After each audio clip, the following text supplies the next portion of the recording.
은혜가 풍성하신 아버지 고맙고 감사합니다. 이렇게 다시 함께하는 교회 성전에 나와 사랑하는 성도님들과 함께 예배드리고 찬양하며 기도할 수 있게 저희의 여건과 형편을 허락하신 하나님 감사를 드립니다. 지난 날들의 삶을 돌아보면 여러 가지 어려움도 많고 하나님의 주신 은혜도 많았지만 그래도 생각해보면 모든 것이 하나님의 은혜입니다. 하나님의 은혜가 아니면 저희들 이 자리에 설 수 없음을 고백합니다. 저희들의 삶 속에서 동행하시고 함께 하시는 주님, 언제까지나 2021년에도 주님 저희와 함께 동행하시사 건강하게 하여 주시옵고 육신의 고통 때문에 어려움 겪지 않게 하여 주시옵고 직장과 사업장과 가정 내에서도 주님 바라보며 기도하며 살아가는 우리 모든 성도가 될 수 있도록 하나님 축복하여 주시옵소서.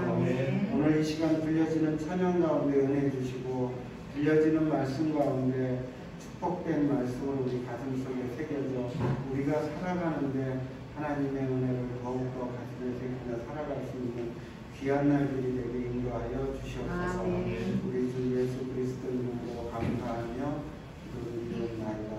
아멘.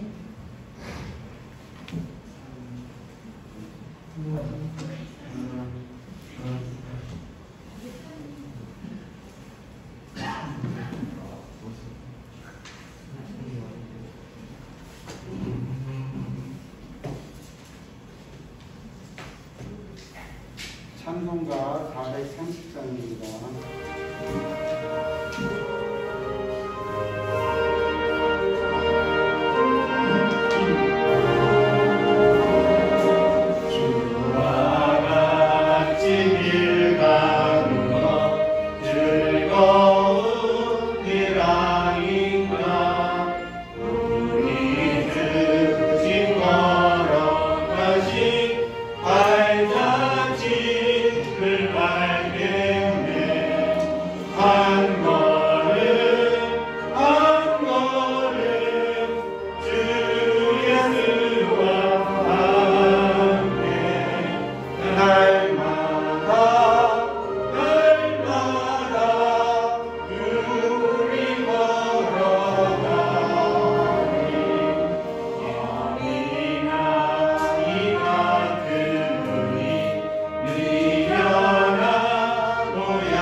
험한 곳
38장입니다.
전능하사 천지를 만드시 하나님 아버지를 내가 믿사오며 그 외아들 우리 주 예수 그리스도를 믿사오니 이는 성령으로 잉태하사 동정녀 마리아에게 나시고 본디오 빌라도에게 고난을 받으사 십자가에 못 박혀 죽으시고 장사한 지 사흘 만에 죽은 자 가운데서 다시 살아나시며 하늘에 오르사 전능하신 하나님 우편에 앉아 계시다가 저희로서 산 자와 죽은 자를 심판하러 오시리라.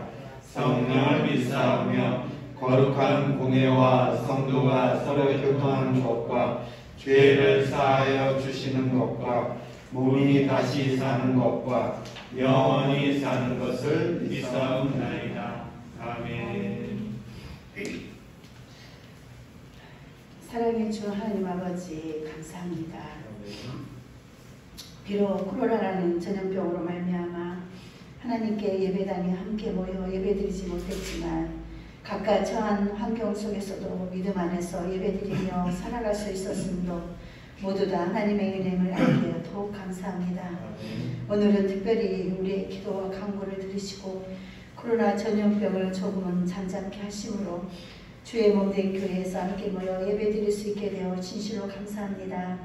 급변하는 사회적 현상 속에서 어찌할 바 모르고 방황하며 많은 사람들이 더러는 믿음에서 떠나며 신앙을 잃어버리는 사람도 많이 있음을 바라봅니다.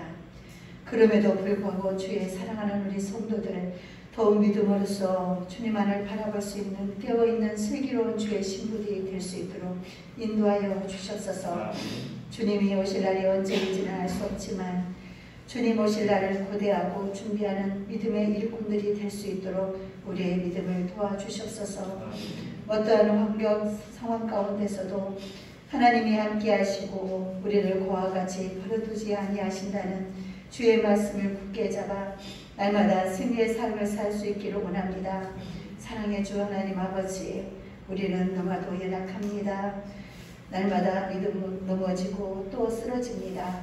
그럴 때마다 우리의 힘과 능력 되시는 우리 주 하나님께서 우리의 연약한 손을 잡아주시고 붙들어 주셔서 다시금 일어설 수 있도록 말씀의 능력으로 덧입혀 주시옵소서. 거룩한 주일 복된 날 모처럼 목사님 준비하신 말씀을 듣습니다. 우리에게 영적인 길을 허락하여 주셔서 하늘의 비밀의 말씀을 깨닫게 하여 주시옵시고 하나님이 뜻하신 그 말씀대로 살지 못하고 순종하지 못했던 불순종했던 우리의 죄악들을 고백하고 회개하는 축복의 시간이 될 수 있도록 인도하여 주옵소서. 그리함으로 이 시간 드려지는 예배가 하나님이 기뻐하시고 또한 받으실 만한 향기로운 거룩한 산 제사가 되어 오직 하나님만이 영광 받으시는 참 예배가 되기를 원합니다. 주님, 이 시간 하나님께 더욱 기도하는 것은 우리 목사님 늘 영육간의 강건함을 더하여 주시옵시고 또한 목사님 가정에 복을 더하시며 또한 하나님께서 맡겨주신 자녀들 복되게 하여 주셔서 이 시대에 꼭 필요한 자녀로 아름답게 성장할 수 있도록 주님 인도하여 주시고 귀하신 사명 잘 감당할 수 있도록 날마다 은혜로 채워주시옵소서. 우리 함께하는 교회 모든 성도들 코로나로부터 안전하게 지켜주시면 감사합니다. 날마다 주님을 의지하오니 주님께서 더욱 건강함으로 지켜주셔서 하나님을 예배하는 일에 걸림돌이 되지 않도록 주님 인도하여 주셨고 지켜주셨소서. 주님 주신 평안함으로 세상을 담대히 이기며 살아갈 수 있도록 더욱 믿음으로 세워주셨기를 원합니다. 또한 아버지 하나님 간절히 바라는 것은 우리의 영성의 송교사님 부부를 하나님께서 지켜주시옵소서. 하나님께서 귀하신 사명을 맡겨주신 바 지금까지 사랑의 수고를 아끼지 아니하고 주의 이름으로 감당한 모든 삶을 우리 하나님께서 더욱 아시오니 주님께서 아버지 더욱더 건강으로 하나님께서 회복시켜 주심으로 말미암아 다시금 하나님의 그 능력 가운데 주님 귀하신 사명 잘 감당함으로 아버지 더욱더 많은 영혼을 주님 앞에 인도할 수 있는 귀한 사명 잘 감당할 수 있도록 주님 인도하여 주옵소서. 2021년 새해 우리 함께하는 교회가 하나님의 기쁨이 되기를 원합니다. 세상의 선한 영향력으로 이웃의 돈이 되게 하여 주셔서 복음이 더욱 빛을 발할 수 있도록 도와주시옵소서. 많은 영혼이 우리 교회를 통하여 구원받을 수 있도록 복을 더하여 주시옵소서. 이 모든 말씀 우리를 죄악 가운데서 살리신 예수 그리스도 이름으로 감사하며 기도드리옵나이다. 아멘.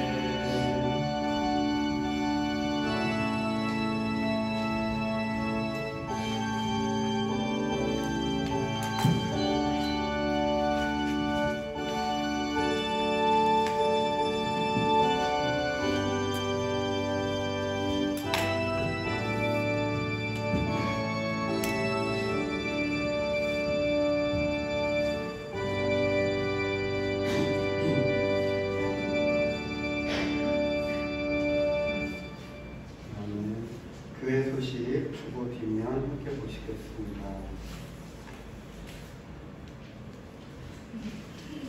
수요 예배, 금요 예배는 오후 8시에 있겠습니다. 코로나19 예방을 위하여 마스크 착용과 손소독제 사용을 바랍니다. 올해부터는 한 가정을 위하여 한 주간 집중적으로 함께 기도하는 시간을 갖도록 하겠습니다. 다음 주에는 2020년도 재정 보고가 있겠습니다. 이번 한 주간 기도할 가정은 최조천 집사님 가정, 황선자 집사님, 최은실 집사님, 장희조님 이렇게 해서 한 주간 기도하실 때 이 가정을 위하여 집중적으로 함께 기도해 주시면 좋겠습니다. 또 코로나19의 종식과 나라를 위해서 또 성도들의 영육의 강건함과 온전한 믿음을 위하여 학생과 청년들의 온전한 믿음과 선한 영향력을 끼칠 수 있도록 또 엄성인 선교사님 부부와 캄보디아 사역을 위해 또한 예배당 이전을 위해 함께 기도하였으면 좋겠습니다. 아유 반갑습니다. 이렇게 한 달이 넘게 얼굴을 못 뵈다가 예배를 대면 예배가 허용돼서 이렇게 함께 우리 예배당에 와서 예배를 드리게 되고 얼굴을 뵙게 되니 정말 반갑고 감사합니다. 이 시간 성경합독 출애굽기 1장 1절부터 22절까지 합독하신 후에 이은천 목사님 설교 말씀 읽겠습니다. 출애굽기 1장 1절부터 22절까지 함께 합독하시겠습니다. 야곱과 함께 출애굽기 1장 1절부터 22절입니다. 함께 합독하시겠습니다.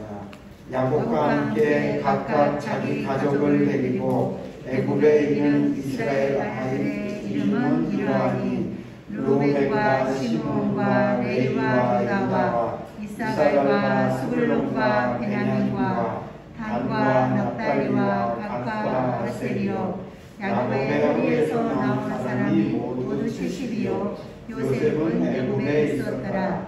요셉과 그의 모든 형제와 그 시대의 사람은 다 죽었고 이스라엘 자손은 생육하고 불어나 번성하고 매우 강하여 온 땅에 가득하게 되었더라. 요셉을 알지 못하는 새 왕이 일어나 애굽을 다스리더니 그가 그 백성을 이르되 이 백성 이스라엘 자손이 우리보다 많고 강하도다. 자 우리가 그들에게 대하여 지혜롭게 하자 두렵건대 그들이 더 많게 되면 전쟁이 일어날 때에 우리 대적과 합하여 우리와 싸우고 이 땅에서 나갈까 하노라 하고 감독들을 그들을 위해 세우고 그들에게 무거운 짐을 지어 괴롭게 하여 그들에게 바로를 위하여 국고성 기돔과 람셋을 건축하게 하니라.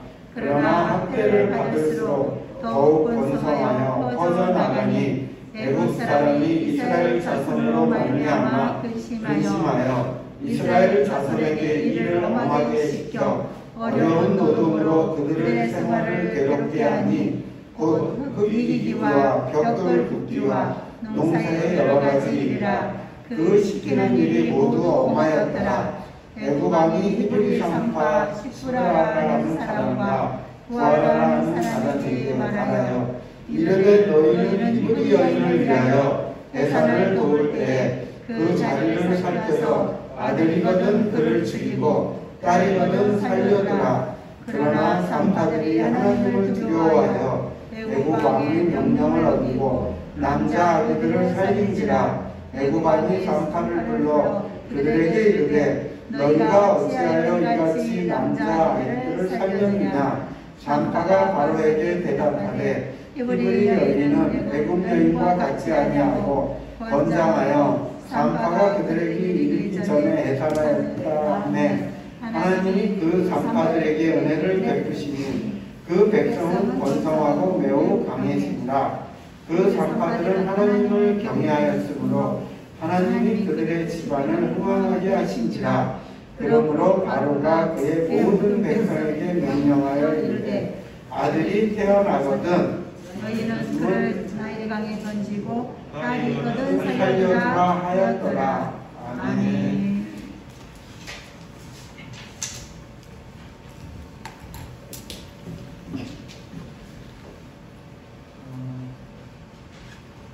반가운 얼굴들 보니까 아주 너무 좋습니다. 오늘 이 예배 참여한 여러분들 모두에게 하나님이 평생에 사랑한다 그 마음의 평안과 위로와 강건함이 있기를 예수 그리스도의 이름으로 축복합니다. 아멘. 설교 전에 한 가지를 잠깐 얘기하고 설교하도록 하겠습니다. 저는 직분을 반박한다라는 이야기를 자주 했습니다. 그냥 연세가 드셔가지고 그냥 성도님이라고 부르는 것이 제가 보는 관점에서는 예의가 맞지 않다 싶어가지고 그전에도 세례받지 얼마 안 되신 분에게 집사를 이렇게 칭호를 허용했습니다. 마찬가지로 올해도 설교를 끝나갈 수 있는데 이분이 설교 전에 또 가야 될 상황이 발생할 수 있기 때문에 미리 얘기합니다. 우리 임재현 성도님은 이제 올해부터 그냥 서리 집사님으로 이렇게 여러분들이 칭호하고 불러줬으면 좋겠습니다. 뭐를 하라는 게 아니라 그냥 그렇게 여러분들이 그래도 오랫동안 꾸준하게 이렇게 자리를 지켜오고 열심히 하셨으니까 이제 오늘 여러분들이 임재현 성도님, 임재현 집사님으로 이렇게 칭해줬으면 좋겠고요. 성부와 성자와 성령의 이름으로 우리 임재현 성도님을 우리 서리 집사님으로 이제 임명합니다. 아멘. 박수 한번 부탁드립니다. 우리 이진영 성도님도 세례 받으시고 또 조금 지나서 또 집사를 이렇게 칭해놨으면 좋겠습니다. 아멘. 오늘 본문의 설교를 좀 시작하도록 하겠습니다. 오늘 창세기 다음에 나오는 게 출애굽기입니다. 성경은 내가 읽고 해석하는 쪽으로 흘러가지 않고 우리가 성경을 읽을 때 유의할 것, 성경이 무슨 말을 해야 되는가에 대한 고민이 우리에게는 모두 정말로 필요한 겁니다. 오늘 창세기 끝부분 46장에 가보면 창세기 주된 끝의 부분의 내용은 이렇습니다. 야곱, 우리가 잘 알고 있는 야곱이 그의 가족들과 어쩔 수 없이 애굽에 내려갔다. 근데 그 인원이 70명이었다라는 이야기입니다. 그리고 출애굽기는 그 이야기를 반복해서 합니다. 출애굽기 1장 1절부터 7절까지의 이야기는 창세기 46장, 다시 말한다면 창세기 마지막 내용을 다시 한번 기록해 놓은 겁니다.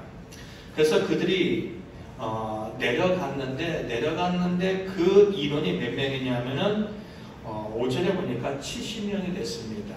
그리고 세월이 바뀝니다.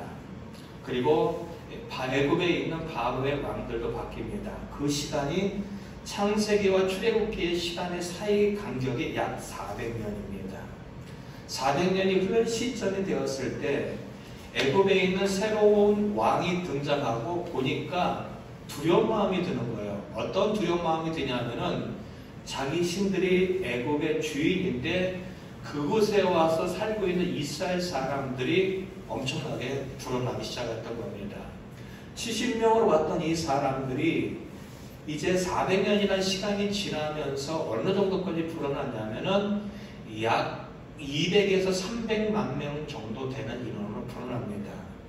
이것은 민수기가 무슨 뜻이냐면은 민족의 숫자를 기록한 건데 정확하게 얘기한다면은 이제 나가서 싸울 수 있는 군사들을 기록한 이야기입니다. 1장에 가보면은 20살 이상 되고 60세가 안 된 남자들을 계수해 보니까 약 60만 명이 됩니다. 그러면 20살 밑에 남자, 여자, 그리고 20살부터 60대까지의 그 다음에 어떤 여자, 그리고 60세 이상의 남자, 여자를 따졌을 때 약 200에서 300만 명 이상이 됩니다. 이 인원은 별거 아니네 라고 볼 수 있겠지만은 우리가 잘 알고 있는 흔히 말하는 흑사평이라고 하는 것이 전 세계적으로 이제 돌고 있을 때 유럽의 그 전체 인구가 약 3,500만 명밖에 안 됐습니다. 유럽의 전체 인구가. 전 세계 인구는 약 4억 5천 정도 됐는데 유럽의 인구가 3,500만 명이라는 것은 이제 그보다 훨씬 전에 300만 명이라는 인원은 엄청난 숫자입니다.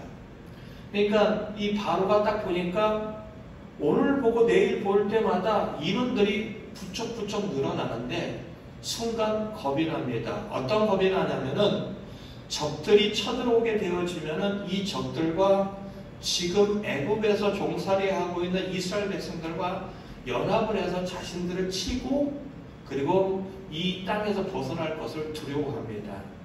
그래서 한 가지 묘책을 냅니다. 어떻게 할까? 어떻게 하면 이 인구를 억제할 수 있을까 하다가 그가 내놓은 것이 첫 번째가 아주 고통스러운 심한 노동을 시키는 거였습니다.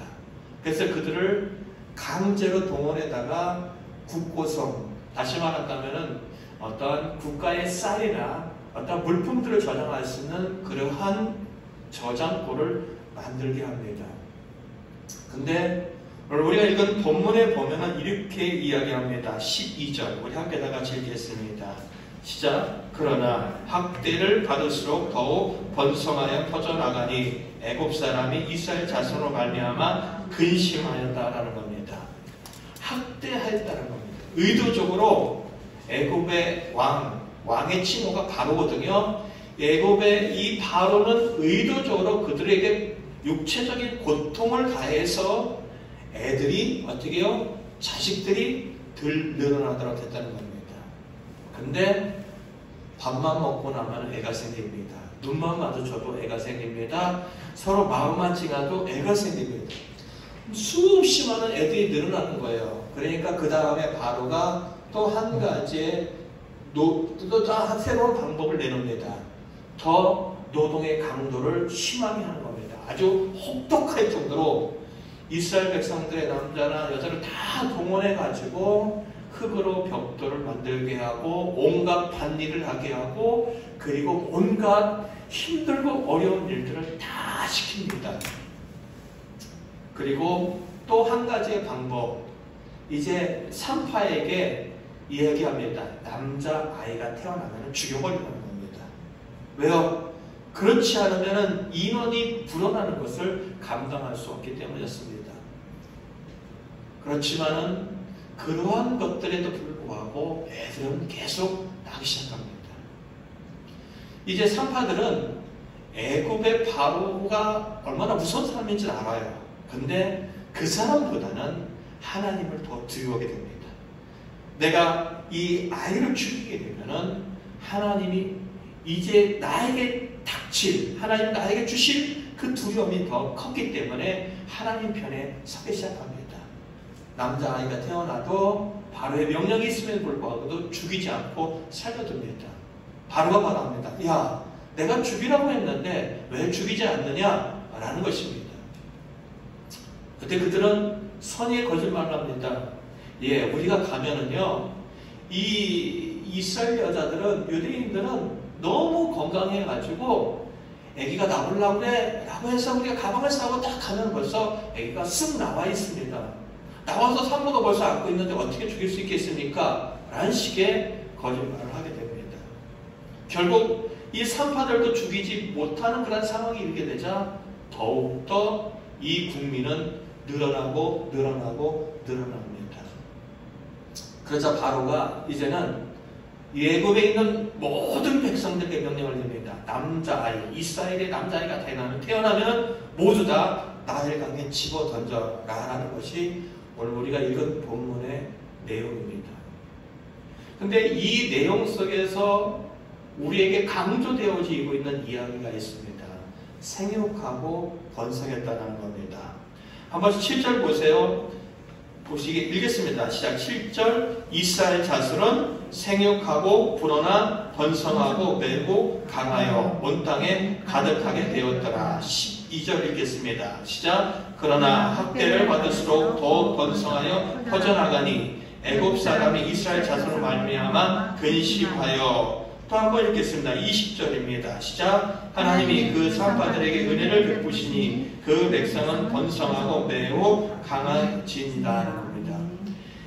1장에 해내고 싶어하는 핵심적인 이야기는 단 한 가지입니다. 이스라엘 백성들이 계속해서 어떻게 해요? 많아지고 있다는 겁니다.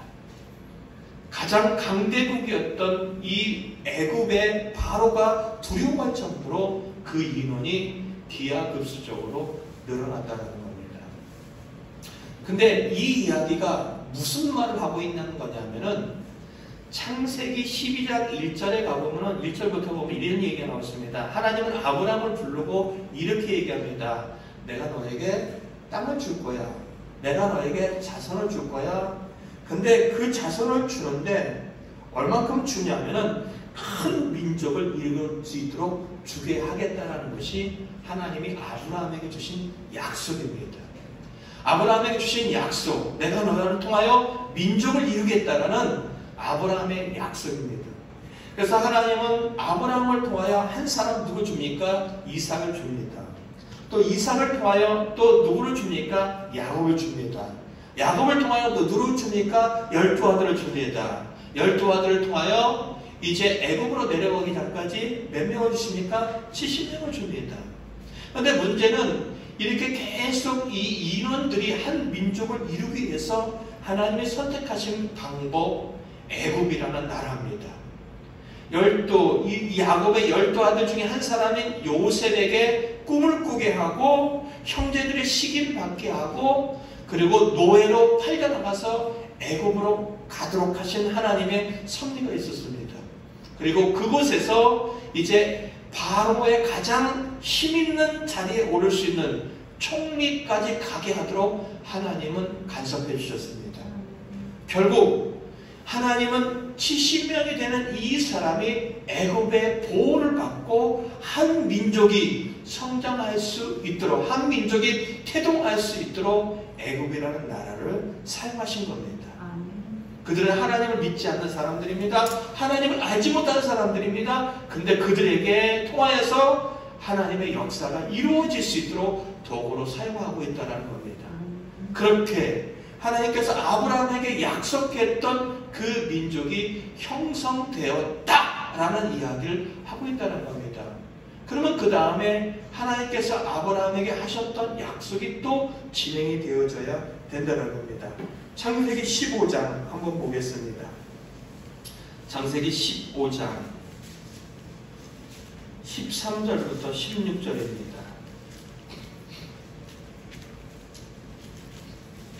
창세기 15장 13절부터 16절 읽겠습니다. 함께 읽겠습니다. 시작. 여호와께서 아브라함에게 이르시되 너는 반드시 알라. 내 자손이 이방에서 객이 되어 그들을 섬기겠고 그들은 400년 동안 내 자손을 괴롭히리니 그들이 섬기는 나라를 내가 징벌할지며 그 후에 내 자손이 큰 재물을 이끌고 나오리라. 너는 장수하다가 평안히 조상에게로 돌아가 장사될 것이요 내 자손은 4대 만에 이 땅으로 돌아오리니 이는 아모리 족속의 제약이 아직 가득하지 아니함이라 하시더라.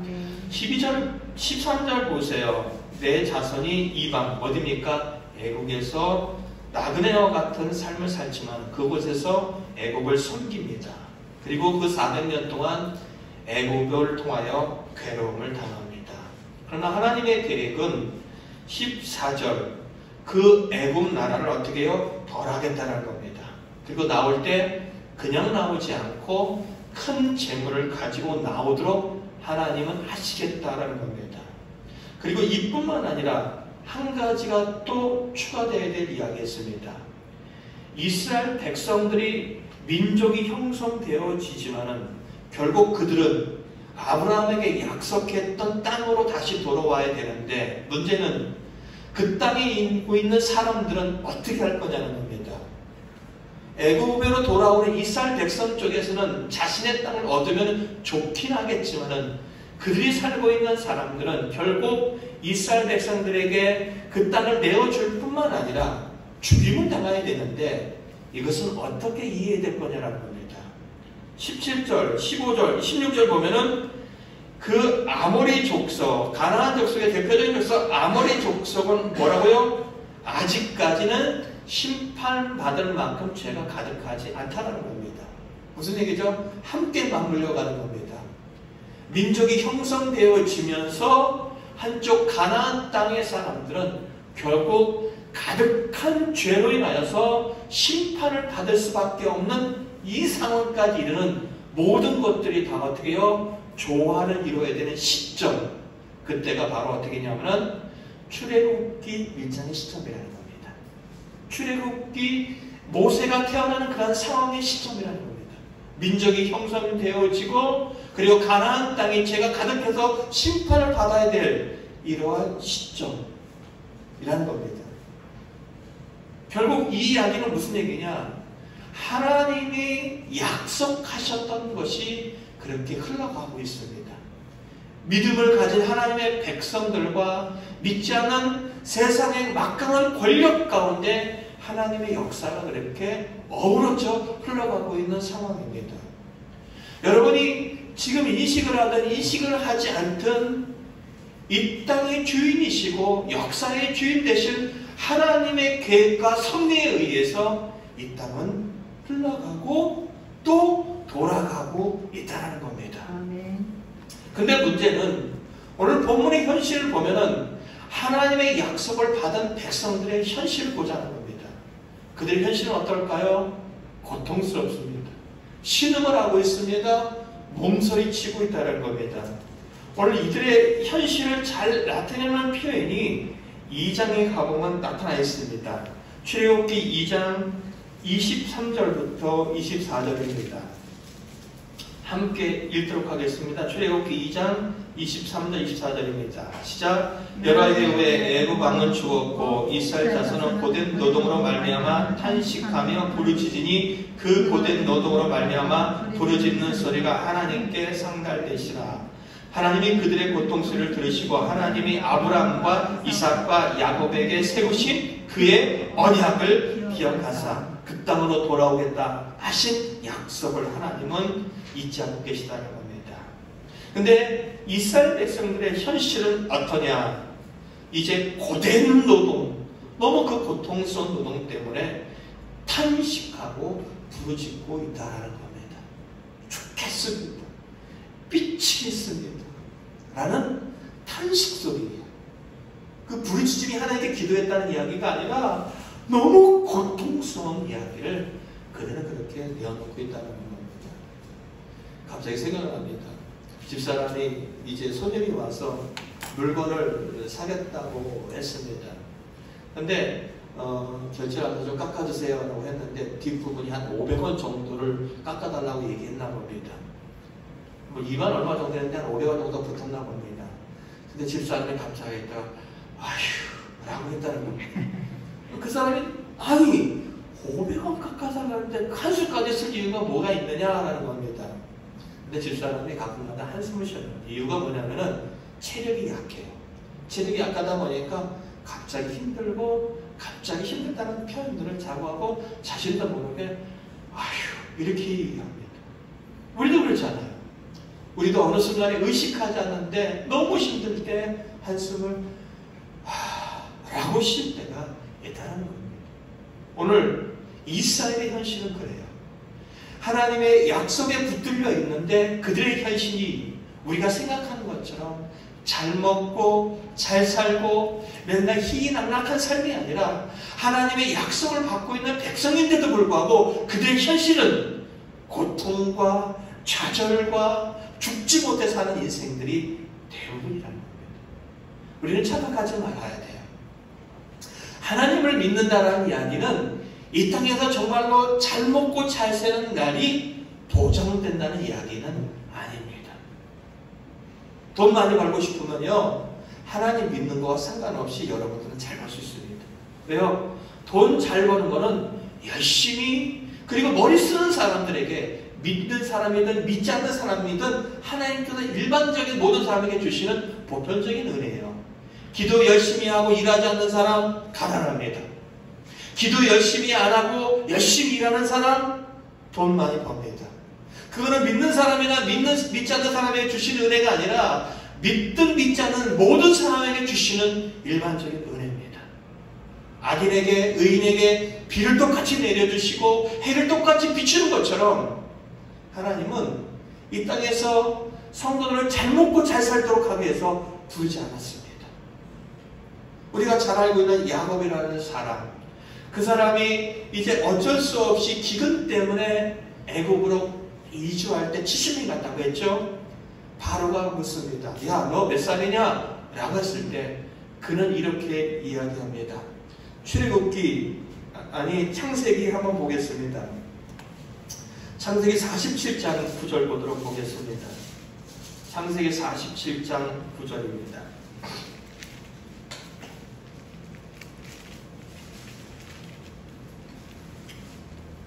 함께 읽도록 하겠습니다. 시작. 야곱이 바로에게 아뢰되 내 나그네 길의 세월이 130년이다. 내 나이가 얼마 못되니 우리 조상이 나그네 길의 연조에 미치지 못하리니 험악한 세월을 보냈나이다 하고, 그리고 두 가지로 표현합니다. 나는 내 인생을 나그네의 삶을 살아왔습니다. 나는 험악한 세월을 살았습니다. 믿음의 조상 아브라함의 인생이 편안했을까요? 아니요. 편안하지 않았어요. 하나님이 기뻐했던 사람 다윗의 삶을 편안했을까요? 아니에요. 신약으로 들어와서 하나님 앞에 예수를 위하여 목숨을 내걸었던 제자들의 삶 편안했을까요? 아닙니다. 우리는 착각을 하지 않았으면 좋겠습니다. 세상의 모든 종교는 그 신을 믿으면 잘 된다, 복 받는다라는 겁니다. 기독교는 그런 이야기가 아닙니다. 그걸 뛰어넘는 이야기입니다. 잘 살고 못 살고를 뛰어넘고, 죽고 사는 문제를 뛰어넘고, 질병과 고통을 뛰어넘는 이야기가 기독교 안에 있다는 겁니다. 하나님은 여러분들을 향하여 지금 이끌어가고 있습니다. 어느 나라요? 하나님 나라입니다. 여러분이 생각을 했으면 좋겠습니다. 이 나라가, 세상이 정말로 제대로 된 지도자가 있을까요? 있지 않아요. 근데 그거는 당연합니다. 우리가 희망을 갖고 대통령을 뽑잖아요. 우리 조금 지나잖아 절망합니다. 누가 나타나도 마찬가지입니다. 그러나 하나님은 그런 나라가 아닙니다. 그런 나라가 아닙니다. 하나님이 능력과 하나님의 은혜와 하나님의 사랑과 하나님의 공의로 모든 한 개개인을 인정하고 존중해주고 공급해주는 그러한 나라일 뿐만 아니라, 그 하나님 나라 백성 한 사람 한 사람이 하나님의 가치를 가지고 하나님의 기준점을 가지고 이웃을 대하고 이웃을 사랑하고 이웃과 함께 살아가는 나라, 하나님의 은혜로 말미암아 하나님의 능력으로 말미암아 죽음이 없을 뿐더러 고통이 없을 뿐더러 더 나아가서 한 백성 한 사람 한 사람이 예수님과 같은 가치와 논리를 갖고 살아가는 그 나라로 우리를 초청하고 있어요. 우리를 그렇게 그 나라로 데려가고 있어요.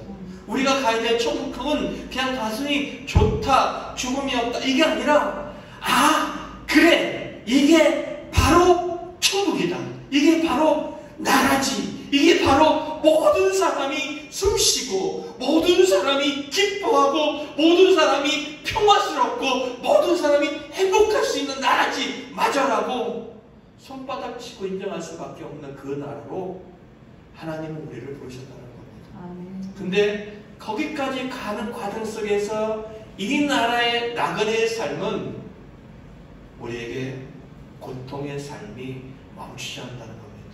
아니, 어쩌면 하나님은 의도적으로 우리에게 고통을 맛보도록 합니다. 왜요? 고통스럽지 않으면 사람들은 하나님을 찾지 않거든요.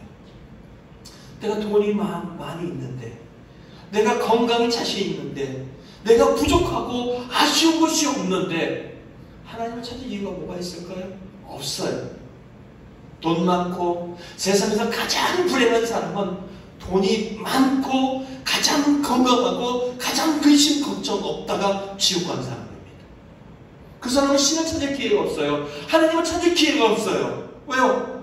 만족스러우니까. 모든 삶이 내 뜻대로 되어지고 모든 삶이 내 마음대로 되어지고 모든 삶이 행복하니까 그들은 그러다가 이렇게 영원한 지옥을 합니다. 그러나 하나님을 사랑하는 사람들에게는 하나님은 그러한 사람들을 가만히 내버리지 않습니다.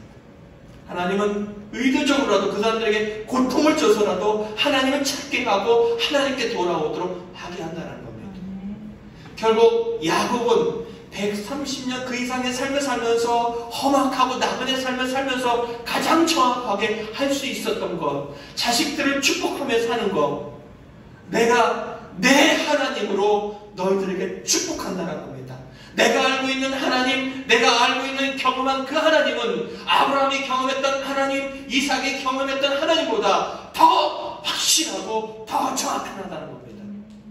더 하나님이 어떻다는 것이 아니라 나는 고통 가운데, 고난 가운데 그 하나님을 정확하게 아브라함보다 더 알았다. 아브라함보다 더 경험했다. 그 하나님은 내가 정말로 신뢰할 수 있고 의지할 수 있고 내가 나의 모든 것을 맡길 수 있고 내가 정말로 그분에게 모든 것을 정말로 바라볼 수 있는 그러한 존재라는 것을 확신을 갖고 그 아들들을 마음껏 축복하는 모습이 창세기 50장에 가보면 나온다는 겁니다. 우리는 알아야 됩니다. 우리는 하나님을 믿고 있습니다. 그럼에도 불구하고 이스라엘 백성들이 하나님 백성에도 불구하고 여전히 고통과 시련에 있는 것처럼 우리의 현실도 여전히 멈추지 않는 고통이 있고 멈추지 않는 코로나가 있고 멈추지 않는 질병이 있고 멈추지 않는 근심 걱정이 있다는 겁니다. 이러할 때 우리는 어떻게 살아야 되겠냐는 겁니다. 우리가 살아야 될 거, 오늘 우리가 이렇게 살아와야 되는 거 바로 하나님 안에서 하나님 방법대로 살고자 하는 몸부림이 있어야 된다는 겁니다. 다윗이라는 사람을 우리 한번 잘 알고 있습니다. 사무엘상 24장을 한번 가보겠습니다. 구약성경 사무엘상 24장 10절 11절입니다. 제가 갖고 있는 구약성경 450쪽이 있습니다.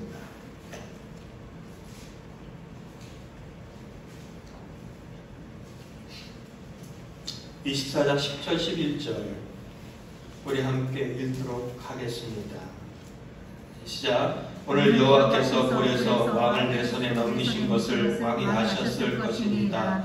어떤 사람이 나를 권하여 왕을 죽이라 하였으나 내가 왕을 아껴 말하기를 나는 내 손을 들어 내 주를 해하지 아니하리니 그는 여호와의 기름 부음 받은 자이기 때문이라 하였나이다. 내 아버지여 보소서 내 손에 있는 왕의 옷자락을 보소서 내가 왕을 죽이지 아니하고 겉옷자락만 비었은즉 내 손이 악이나 죄가 없은지를 오늘 아실지니이다. 왕은 내 생명을 찾아 헤아려 하나 나는 왕에게 범죄한 일이 없나이다. 여호와께서는 나와 왕 사이를 판단하사 여호와께서 나를 위하여 왕에게 보복하려니와 내 손은 왕을 해하지 않겠나이다. 이게 어떤 상황이냐 이런 상황입니다. 이스라엘의 초대 왕 사울입니다. 그는 정말로 전쟁에서 백전백승하던 그런 사람입니다. 근데 그에게 거대한 넘을 수 없는 문제가 나옵니다. 바로 골리앗입니다. 백전백승했던 이 사울도 이스라엘 백성들도 거대한 거인 골리앗 앞에 두려워 떨고 있을 때 그 문제를 믿음으로 해결했던 사람 바로 다윗입니다. 나타나서 믿음으로 이 소년했던 이 다윗은 골리앗을 쳐 죽입니다. 백성들은 노래를 불러 지읍니다. 사울이 죽인 사람이 1000명이라고 한다면 다윗이 죽인 사람은 10,000명이다. 그래서 초대 왕이었던 사울보다도 다윗을 더 높이 칭송하는 노래가 들리기 시작합니다. 그리고 그뿐만 아니라 이 사울을 기름 부어 세웠던 사무엘이라는 선지자가 하나님께서 하나님의 뜻을 저버린 이 사울 왕을 버렸다. 그리고 다음 왕을 준비했다라는 이야기를 듣게 됩니다.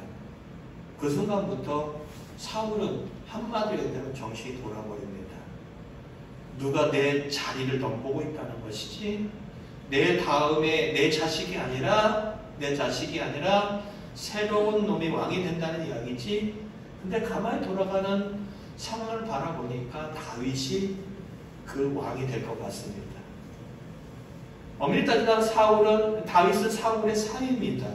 그럼에도 불구하고 그 다음에 왕이 되는 것, 아니 자기 자신의 왕의 자리를 빼앗는 것을 용납하지 못하고 사울을 죽이는 것에 전력을 다합니다. 지금도 정말로 싸움에 능한 3,000명을 데리고 다윗이 도망가 있다는 것을 이제 알고 쫓아갔습니다. 그리고 그들이 추격하는 것을 보고 이제 다윗과 그의 추종 세력들은 동굴 안속으로 숨어들게 됩니다. 근데 그 동굴 안으로 우연치 않게 사울이 어떻게 해요? 급한 용물을 보기 위해서, 급한 용물은 그냥 쉽게 말하면은 대변을 보기 위해서 동굴 안으로 들어왔습니다. 그때 다윗을 따르던 무리를 얘기합니다. 원수를 갚을 때입니다. 그리고 드디어 이 고통과 고난에서 헤어나올 수 있는 그런 때입니다. 사울을 죽이면 됩니다. 맞습니다. 사울을 죽이면 모든 문제는 다 해결되어집니다. 사울을 죽일 수 있는 상황입니다. 그런데 다윗은 사울을 죽이지 않습니다. 이유는 내가 이 문제를 해결하지 않겠다. 그는 하나님께서 세운 사람이기 때문에 이 문제는 내가 해결할 문제가 아니라 하나님이 개입하실 문제다라는 것을 그는 명확하게 하고 죽이는 것을 멈추게 합니다. 그리고 그 대신 조용히 다가가서 사울이 어떻게 해요? 눈치채지 못하게 그의 옷자락의 한 부분을 베어 나옵니다. 그리고 사울이 멀리 갔을 때 외치는 이야기입니다. 내가 당신에게 죄 지은 거 하나도 없다. 맞습니다. 다윗은 사울에게 죄 지은 거 하나도 없습니다. 근데 왜 나를 죽이려고 하느냐라는 이야기와 더불어서 우리가 읽었던 12절 나와 왕 사이를 하나님께서 여호와께서 판단하고 왕에게 보복하기를 원한다라는 것이 다윗이 갖고 있었던 관점이었습니다. 다윗은 나라를 위하여 믿음으로 골리앗을 쳐부시고 전쟁에 능했던 것밖에 없습니다. 근데 그에게 나타나 있는 현실은 사울의 핍박입니다. 불량배처럼 다른 사람의 눈이 볼 때 불량배처럼 떠돌아다닙니다. 먹을 것을 얻기 위해서 손을 벌립니다. 때로는 적국에 가서 비친 척합니다. 그리고 말은 안 되지만은 무릎 꿇고 비는 것 같은 거지와 같은 삶, 비참한 삶의 도망자의 삶을 계속해서 해나갑니다. 계속해서 해나갑니다.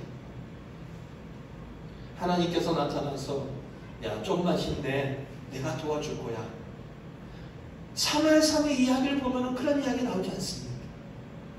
근데 하나님의 뚜렷한 응답도 하나님의 뚜렷한 어떤 것도 없는데도 불구하고 그는 하나님께서 해결해 주실 것이라는 생각을 갖고 그 하나님만을 의지하고 오랜 시간 또 그 고난의 시간 속으로 들어가고 견뎌냅니다. 오랜 시간이 되어서 그가 드디어 왕이 됩니다. 근데 하나님은 이러한 이야기를 하십니다. 사무엘하를 보겠습니다. 7장 9절입니다. 사무엘하 7장 9절입니다. 구약성경 473쪽입니다.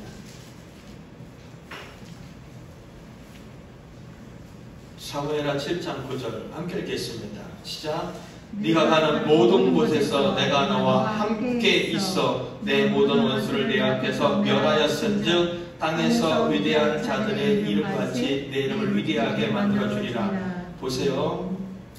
8절에 보면 내가 목자였던 너를 이스라엘의 왕 주권자로 삼았다. 그리고 네가 가는 모든 곳에서 내가 너와 함께 하겠다는 이야기 아니라 함께 있었다는 겁니다. 함께 있었다는 겁니다. 사무엘상을 보면 다윗은 수없이 많은 고통과 고난을 지나가고 있습니다. 그리고 그를 도왔던 제사장들도 죽임을 당합니다. 하나님의 어떤 응답이나 하나님의 섭리나 하나님의 어떤 것이 보이지 않는 현실들은 계속해서 쌓여져 나갑니다. 근데 하나님이 이렇게 얘기해요. 나 그때 너와 그 자리에서도 함께 있었어. 이 말씀 하시는 거예요. 아무 말씀이 없었는데 여전히 고통이 멈추지 않고 있는데 여전히 고난의 자리를 지나가고 있는데 하나님의 평가는 이렇습니다. 모든 곳에서 모든 것에서 네가 미친 척하는 그 자리 속에서도, 네가 조롱을 받는 그 자리 속에서도, 네가 너를 따르고 있는 사람들이 너를 죽이려고 하는 그 자리 속에서도 나는 너와 함께 있었다는 겁니다. 다윗은 그것을 인정합니다. 그것이 시편 23편의 이야기입니다. 시편 23편 4절 이야기에 이렇게 얘기합니다. 내가 사망의 음침한 골짜기를 지날지라도 해를 두려워하지 않을 것은 주께서 나와 함께 하신다는 겁니다. 다윗의 전 삶은 매일 죽음과 고통과 같은 삶을, 죽음의 골짜기를 지나는 삶의 연속이었습니다. 근데 지나고 나서 보니까 그래, 그 죽음과 고통의 삶이 지났지만은 하나님은 나와 함께 하셨다라는 것을 그는 고백합니다. 나는 이제 두려워하지 않는다. 나에게 죽음과 고통의 삶이 매일매일 연속되는 삶이라 할지라도 나는 두려워하지 않는다. 왜? 그 주님이 나와 함께 하시는 것을 나는 확신하기 때문이다 라는 것이 다윗이, 믿음을 가졌던 다윗이 지나왔던 삶의 그런 흔적이었다라는 겁니다.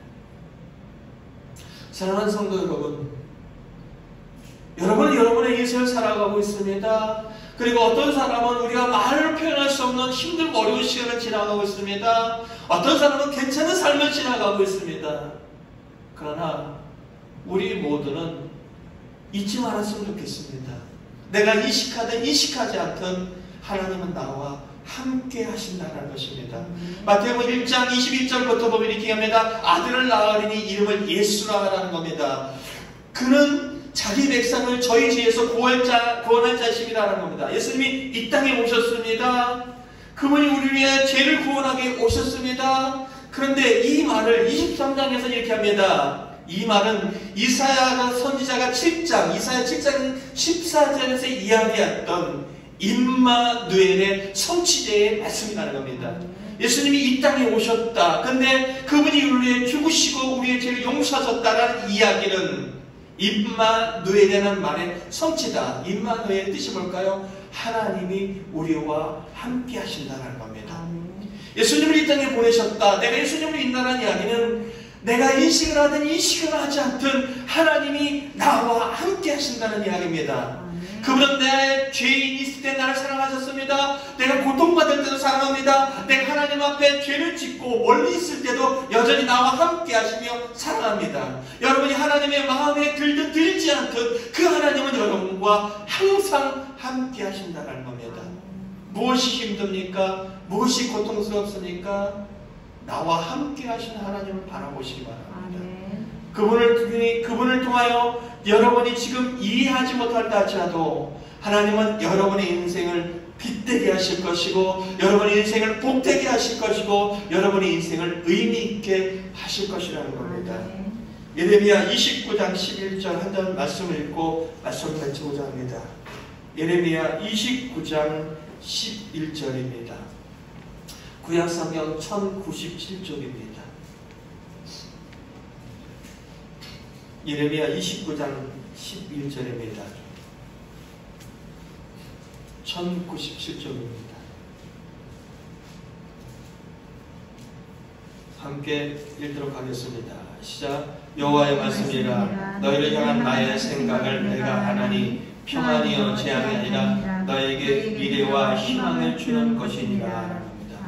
10절 이렇게 합니다. 여호와께서 이와 같이 말씀하시니라. 바벨론에서 70년이 차면 내가 너희를 돌보고 나의 선한 말을 너희에게 성취하여 너희를 이곳으로 돌아오게 하리라.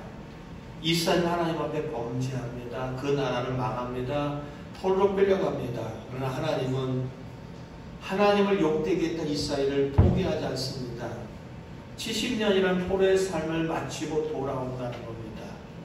그들을 향하여 갖고 있는 하나님의 생각, 이 시대에 하나님을 믿는 사람들을 향하여 갖고 있는 하나님의 생각을 명확하게 이렇게합니다. 너희들은 나를 무시하고 너희들은 나를 멸시하고 너희들은 나를 조롱하고 너희들은 나를 우습게 여겼지만 그래도 내가 너희들을 향하여 갖고 있는 생각은 이것이다. 내 생각은 내가 너희들에게 평안을 주기를 원하는 것이다. 내가 너희들에게 미래를 주는 것이다. 내가 너희들에게 희망을 준다라는 것입니다. 하나님이 여러분을 향하여 갖고 있는 전부의 생각입니다. 우리에게 미래를 주시고 우리에게 희망을 주시고 우리에게 평안을 주신다는 것입니다. 사랑하는 성도 여러분, 코로나19 어쩌면 우리가 그것 때문에 목숨을 잃을 수도 있습니다. 그러나 그거 중요하지 않습니다. 이 시대 하나님을 바라보는 백성들에게 하나님은 반드시 미래를 주실 것이고 평안을 주실 것이고 희망을 주실 것입니다. 여러분은 결코 혼자가 아닙니다. 여러분이 신음하고 있는 자리에 하나님이 함께 하시고 여러분이 고통스러워하는 자리에 하나님이 함께 하십니다. 그 하나님께 맡기시기 바랍니다. 그 하나님을 바라보시기 바랍니다. 그 하나님을 의지하시기 바랍니다.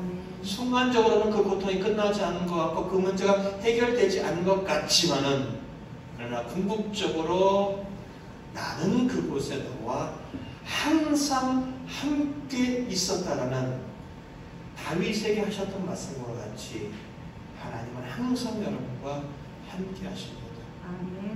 저는 여러분들이 하나님을 의지하여 맛보는 평안이 있었으면 좋겠습니다. 문제가 해결되지 않아도 하나님이 나와 함께 하시기 때문에 이 문제는 넘어갈 거야. 이 문제는 해결될 거야. 소망으로 바뀔 거야. 왜? 하나님이 나와 함께 하시기 때문에 라고 한다면 우리는 고통 가운데서도 웃을 수 있습니다. 우리는 어떻게 절망 가운데서도 희망을 받을 수 있습니다. 우리는 풀리지 않는 여러 가지 상황 속에서도 그 하나님께 소망을 갖고 기도할 수 있게 됩니다. 그러면 됩니다. 그러면 여러분의 삶은 고통 가운데 웃을 수 있는 정말로 넉넉한 믿음의 삶이 될 것입니다. 그러한 모든 것을 맛보시는 저와 여러분 되시기를 예수 그리스도로 간절히 축원드립니다. 네, 찬양 하나 하시고 말씀을 생각하시면서 기도해 주시고요. 그리고 한 주간 기도하는 우리 최선 집사님 가장님께서도 함께 기도해 주실 때 건강과 그리고 믿음과 그리고 우리 장희정 어린이의 자존감, 높은 자존감 등을 위하여 함께 기도해 주시겠습니다. 말씀과 우리 집사님의 가정과 그리고 여러분의 제목들을 함께 기도하시면 하겠습니다. 445장입니다.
한 사람 한 사람이 너무 소중하고 하나님 나라의 거룩한 백성을 삼으셔서 감사합니다. 하나님 오늘 저들이 소망을 가졌으면 좋겠습니다. 하나님 오늘 저들이 정말로 주 안에서 새로운 꿈을 가졌으면 좋겠습니다. 그들의 영혼의 평안이 기대고 그들의 육신의 마음이 무너지며 그들의 가정에 정말 소망이 가득한 역사가 나타났으면 정말 좋겠습니다. 어느 때보다 하나님 앞에서 은혜를 보여주셔서 강력한 하나님의 은혜를 경험하게 하시고 더 나아서 주님을 바라보는 달려가는 복된 생을 수 있도록 도와주시옵소서. 우리 아버지 하나님께서 더욱더 힘을 주시되 저희들에게 하나님 나라가 심는 강력한 아버지의 은혜의 꽃을 있게 하여 주시고 우리 자녀들에게는 하나님이 구체적으로 느껴지는 하나님의 삶을 주시옵소서. 우리 아버지 하나님 청소년들에게는 더욱더 힘을 주셔서 그들의 삶 속에 정말로 하나님 좋은 하나님의 역사를 기록을 미안보고도 제주도 집사님 검사대 집사님 더욱더 건강하게 하시고 우리 아버지의 집사님 더욱더 건강하게 하시옵소서. 그래서 하나님의 주신 기쁨을 감사해 주시고 우리 아버지 하나님 교회에게도 이제는 먼저 저세대 주옵소서. 찬양함이 있게 하시옵소서. 감당한 삶을 살아가시는 수 있도록 도와주시옵소서.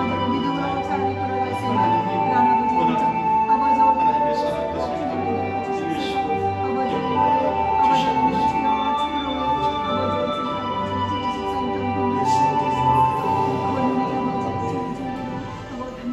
참 좋으신 하나님 감사합니다.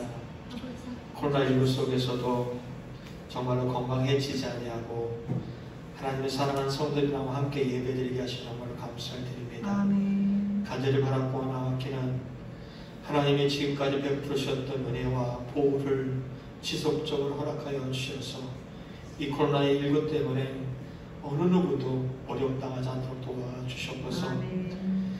이제 무엇보다도 육신이 연약한 사람들에게 하나님께서 이 시간 만져주시고 치료해 주셔서 놀라운 회복이 있게 하여 주셨고 아멘. 영혼이 곤고한 자들에게 하나님의 위로와 강력한 아버지의 개입이 있기를 원합니다. 아멘. 그 마음에 힘들고 어려운 삶 속에서도 하나님이 주신 위로와 평안과 소망을 갖고 희망차게 미래를 바라볼 수 있는 은혜가 있게 하여 주셨소서. 우리의 젊은이들이 더욱더 주를 사모하는 꿈틀거림이 있기를 원합니다. 우리의 청소년들이 이 땅에 살아가는 동안 정말 세상의 헛된 것에 시간을 허비하지 아니하고 의미 있는 인생으로 살아내길 정말로 소원합니다. 아멘. 우리의 교회가 하나님을 바라보고 하나님의 은혜를 구하오니 하나님께서 도와주셔서 아멘. 가정이 든든히 서가게 하시고 자녀들이 아름답게 세워지게 하여 주시며 우리의 일터가 하나님의 귀한 뜻을 드러낼 수 있는 복된 아버지의 일터가 될 수 있도록 도와주시옵소서. 무엇보다도 우리 제주천 집사님의 가정을 기억하여 주시옵고 우리 아버지 제주천 집사님과 홍선자 집사님과 이제는 아버지 하나님이여 최은실 집사님에게 더욱더 건강을 허락하여 주셔서 어려움 겪지 않도록 도와주시오며 장애주가 어떠한 삶 속에서도 당당할 수 있도록 그에게 아버지 하나님 높은 자존감을 가질 수 있도록 그의 인생과 만남과 상황 가운데 개입하여 주시옵소서.